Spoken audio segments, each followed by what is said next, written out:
بسم اللہ الرحمن الرحیم۔ تمام سامعین کو السلام علیکم۔ ہم نے جو سلسلہ شروع کیا ہوا ہے 1857 سے لے کر 1947 تک کی ہندوستانی تاریخ کا، اس کا ہم تمام دلائل، تمام تشریحات، جو بھی ہم اس سے استدلال وغیرہ کریں گے وہ ہم تحریک پاکستان، ایک کتاب ہے جس کے رائٹر ہیں شیخ محمد رفیق صاحب اور ان کے معاون ساتھی، موسٹلی ہم حصہ اسی کتاب سے لیں گے۔ 1857 کی جنگ آزادی کی وجوہات کیا تھیں، اس کے واقعات کیا تھے، اس کے اثرات کیا ہوئے ہندوستان پر، یہ ہم اس میں ڈسکس کریں گے اسی سلسلہ میں۔ 1857 کی جنگ آزادی کی جو مین وجوہات ہیں، اس میں سیاسی وجوہات، معاشرتی وجوہات، مذہبی وجوہات، ملٹری وجوہات، کچھ متفرق وجوہات ہیں، اور اس کے ساتھ ساتھ ارجنٹ وجہ، فوری وجہ کیا بنی۔ اس ویڈیو میں اس لیکچر میں ہم جو سوال کلیئر کریں گے اس میں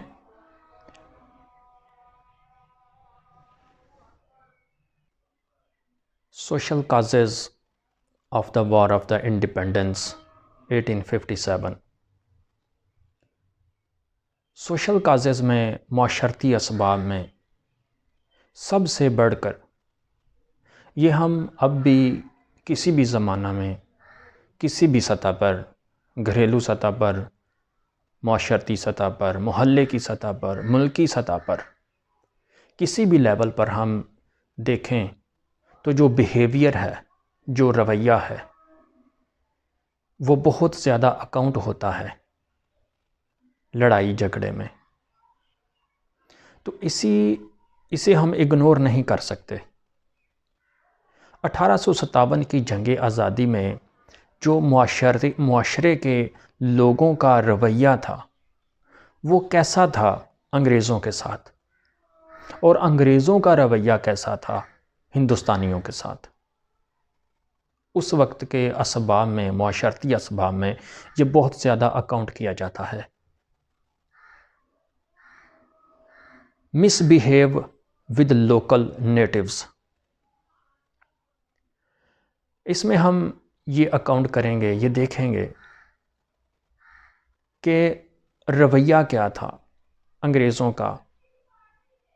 تو اس میں ہمیں جو رسالہ اسباب بغاوت ہند ہے سر سید احمد خان کا لکھا ہوا، اس کا میں یہاں پر مفہوم بیان کروں گا۔ اس میں وہ تحریر کرتے ہیں، وہ لکھتے ہیں، ان کے الفاظ کا جو مفہوم ہے وہ یہ ہے کہ ہماری گورنمنٹ نے ہندوستانیوں کے ساتھ ایسا ان میل اور ایسا میل جول اور ایسا رویہ رکھا ہوا تھا جس میں دونوں واضح پہچانے جاتے تھے، جس طرح کے آگ اور گھاس کا، سوکھی گھاس کا آپس میں تعلق ہوتا ہے، اور دو پتھروں کے ساتھ اس کو تشبیہ دی گئی ہے کہ جس طرح پتھر کے دو ٹکڑے ہوتے ہیں، ایک سفید اور ایک سیاہ، اور دونوں میں فاصلہ دن بدن بڑھتا جا رہا ہے اکارڈنگ ٹو سر سید احمد خان۔ پھر آگے چل کے وہ لکھتے ہیں کہ ایک ہندوستانی کی، ایک بہت بڑے ہندوستانی کی جو اشراف میں شمار ہوتے ہیں، اس ہندوستانی کی ایک عام یورپین کے سامنے اتنی بھی حیثیت نہیں تھی جتنی کہ ایک عام یورپین کی بہت بڑے ڈیوک کے سامنے ہوتی ہے۔ کس طرح کا انہوں نے اس کا سکیچ کھینچا ہے کہ ایک مقامی ہندوستانی ہاتھ جوڑ کر بیچارہ باتیں کر رہا ہے یورپین انگریز کے سامنے. کس کی خاطر؟ روٹی کی خاطر، اپنے بچوں کی خاطر. اور پھر یہ انگریز، یہ یورپین کون تھے؟ یہاں کے مقامی لوگ تو نہیں تھے، یہ باہر سے آئے ہوئے لوگ تھے جو یہاں پر حکومت کر رہے تھے. اور پھر انہی کے الفاظ میں، سر سید احمد خان کے الفاظ میں وہ کہتے ہیں، ہائے افسوس روٹی اور کہیں نہیں ملتی، اس سے تو گھاس کھودنی بہتر ہے. ایسے الفاظ انہوں نے رسالہ اسباب بغاوت ہند میں لکھے ہیں. حتیٰ کہ سر سید احمد خان ہندوستانیوں سے زیادہ، انگریزوں کے زیادہ قریب تھے اور انہی کی زیادہ حمایت میں تھے، ہندوستانیوں کی زیادہ حمایت میں نہیں تھے.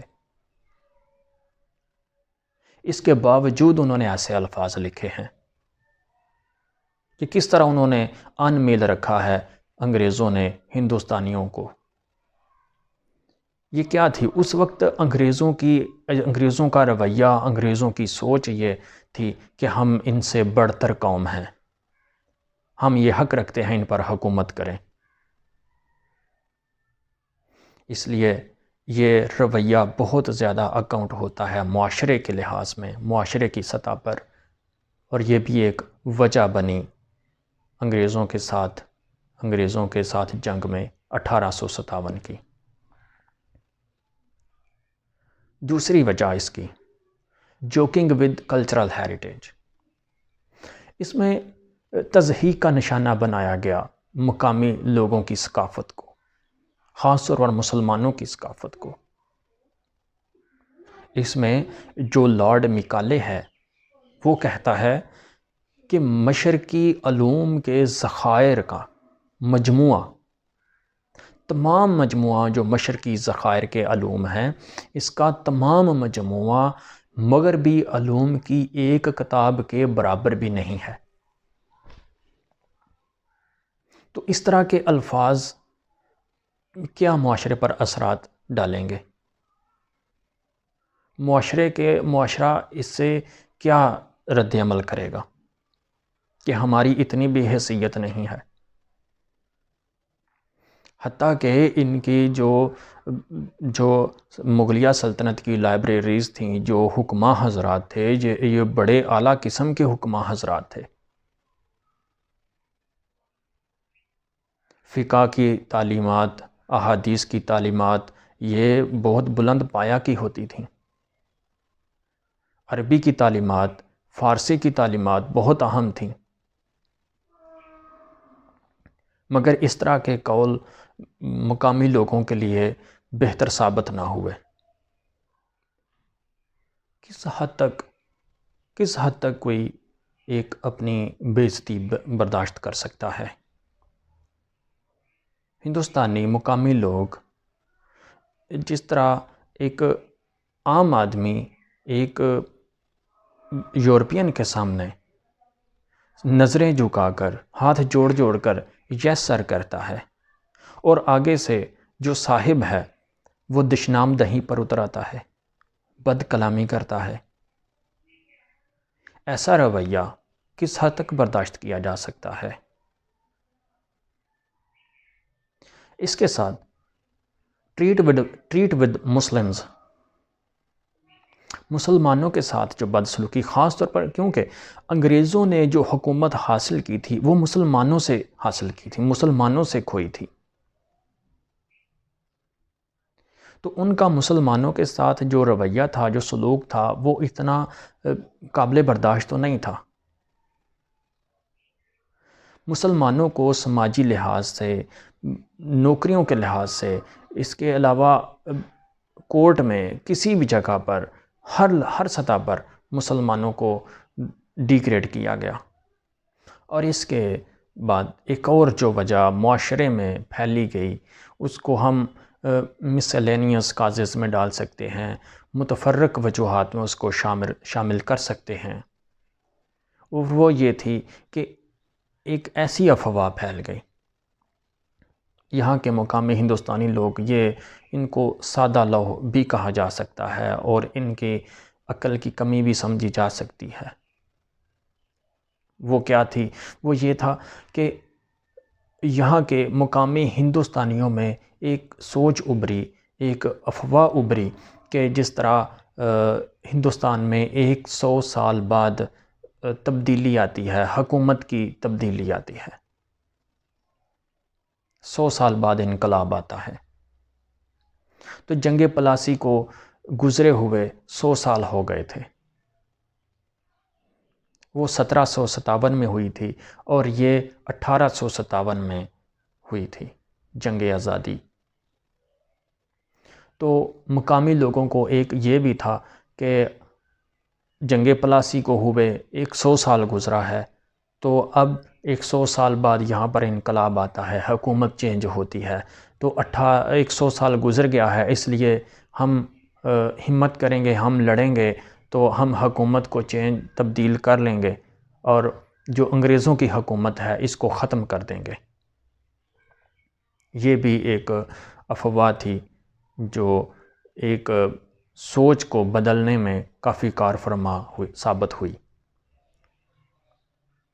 اور یہ تھی سوشل کازز، معاشرتی وجوہات جو 1857 کی جنگ آزادی میں اہم کردار ادا کرتی ہیں، ایک جنگ آزادی کو 1857 کو وقوع پذیر ہونے میں۔